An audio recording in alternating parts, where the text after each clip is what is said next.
PT Pertamina menghormati proses hukum yang ditangani Kejaksaan Agung dan siap bekerja sama untuk penyidikan. Pertamina memastikan kasus yang ditangani Kejagung tidak berdampak terhadap distribusi BBM dan LPG di masyarakat.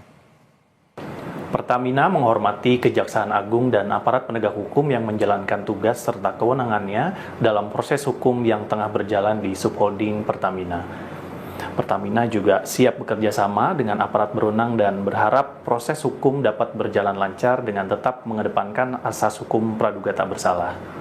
Di tengah proses tersebut, Pertamina memastikan bahwa layanan distribusi energi kepada masyarakat di seluruh Indonesia tetap berjalan lancar dan Pertamina juga menjamin pelayanan distribusi energi kepada masyarakat tetap menjadi prioritas utama dan berjalan normal seperti biasa. Saudara, Kejaksaan Agung menetapkan Direktur Utama Pertamina Patraniaga Rifa Siahaan menjadi tersangka kasus dugaan korupsi tata kelola minyak mentah. Akibatnya, saudara, kerugian negara mencapai 193,7 triliun rupiah.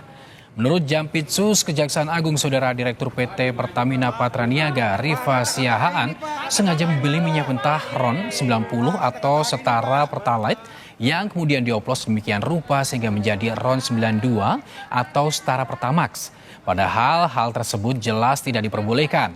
Tak hanya itu, saudara, Kejagung juga menemukan modus mengangkat harga biaya pengapalan secara tidak wajar dalam impor minyak mentah.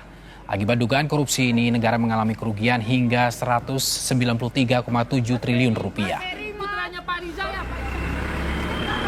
Tersangka RS melakukan pembelian atau pembayaran untuk RON 92.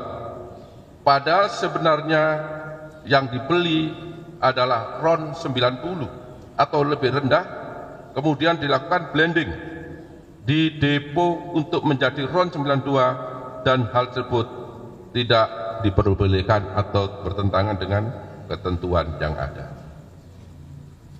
Pada saat telah dilakukan pengadaan impor minyak mentah dan impor produk kilang, diperoleh fakta adanya markup kontrak shipping atau pengiriman yang dilakukan oleh tersangka YF selaku Direktur Utama PT Pertamina International Shipping, sehingga negara mengeluarkan fee sebesar 13 sampai dengan 15% secara melawan hukum, sehingga tersangka MKAR mendapatkan keuntungan dari transaksi tersebut.